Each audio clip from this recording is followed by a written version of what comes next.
Сәлеметсіздер ме оқушылар? Бүгінгі біздің тақырыбымыз бекіту. Бірінші есепте берілген киімдерден осындай жұпты құрастыруымыз керек. Бас киіммен футболка, жейделі футболкамен. Бірінші қызыл бас киіммен ашық қоңыр футболка жейде. Қызыл бас киіммен көгілдір футболка, қызыл бас киіммен алқызыл футболка. Ал келесі көк бас киіммен қоңыр ашық қоңыр футболка, көк бас киіммен көгілдір футболка, көк бас киіммен алқызыл футболка. Сонда бұл жерде үшеу, мына жерде де үшеу. Сонда барлығында 6 нұсқа бар. Есебінде осы есепке мүмкіндіктер тармағын құруымыз керек. Осылай мүмкіндіктер тармағын екі таяқша үстіп саламыз. Қызыл бас киім және көк бас киім дейміз. Қызыл бас киімде енді ашық қоңыр футболка, көгілдір футболка, алқызыл футболка. Көк бас киімде де солай қоңыр футболка, көк футболка, көгілдір, сосын алқызыл футболка. Бұл есебінде өзіміз сондай құрастыруымыз керек. Мысалы 2 альбом, 3 акварель. Мүмкіндіктер тармағы деймізде бірінші альбом, екінші альбом. Енді бұған бірінші акварель, екінші акварель, үшінші акварель. Бұда да бірінші, екінші, үшінші акварель деп жазамыз. Екінші есепте бізде осындай 3 модель берілген. Енді 4 түс бар. Ақ, көк, сары, қызыл. Енді біз жай ғана 3-ті 4-ке көбейте салсақ, 12 нұсқа шығады.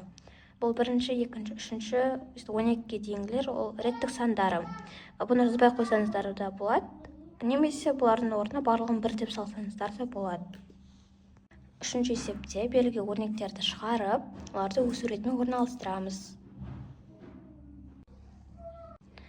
Төртінші есепте берілген өрнектермен есеп құрастыру керек. Есебінде ракетканың добы 130 теңге, ракетканың өзі 450 теңге. Барлығына қанша теңге төленді? Оны табу үшін 130-қа 450-ді қосамыз, сонда 580 теңге шығады.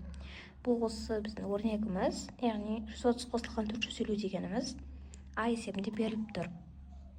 Келесі есебінде ракетка 450 теңгеден 2 дана, добы 130 теңгеден 3 данасы 390 теңге. Бізде ракетканың құны белгісіз. 450-ні 2-ге көбейткенде 900 теңгеге шығады ракетка. Бұл есебінде ракетканың добы 130 теңге, ал ракетканың өзі 450 теңге. Сонда ракетка добынан қарағанда қанша теңгеге артық деуге болады. Оны табу үшін 450-ден 130-ды азайтамыз, сонда 320 теңгеге артық. Бұл есебінде ракетка 450 теңгеден 1 дана, ал добы 130 теңгеден 2 дана. Барлық қанша теңге? 450-ге қосамыз 130 көбейтілген 2-ге. Жауабында 710 шығады. Бұл жерде ең бірінші көбейту орындаймыз да қосамыз. Ал келесі Г есебінде добы 130 теңгеден 6 дана, құны белгісіз, ал ракетка 450 теңгеден 2 данасы 900 теңге. Енді 130-ды 6-ға көбейтсек 730 теңге шығады. Д есебінде ракетка 450 теңгеден 1 дана, добы 130 теңгеден 3 дана.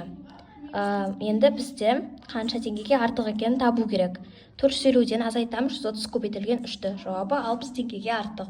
Жерде бұл есебі сияқты ең бірінші көбейтуді орындаймыз. Одан кейін азайтамыз. Бесінші есептің астында 48 минут жүрген. Ол бізде жолдың 4-тен 1 бөлігі. Бұл жерде бұл деген сөз бар бұның алдында. Ал барлығы қанша минут екен табу керек.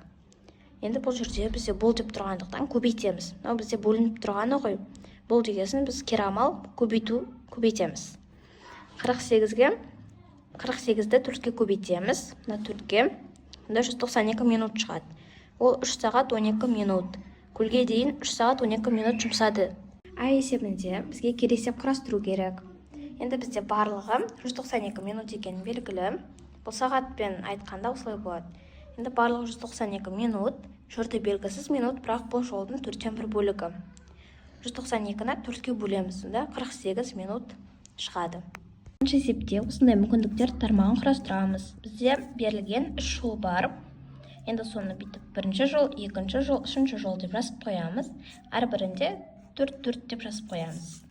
1, 2, 3, 4, 1, 2, 3, 4, 1, 2, 3, 4. Енді біз осы 3 жолды барлығында 4-еу ғой. Осы 4-ке көбейткенде 12 жол болады. Немесе 4-ті өз-өзіне 3 рет көбейтеміз. Сонда 12 жол бар екен. Сабақ ұнады деген ойдамын. Сау болыңыздар.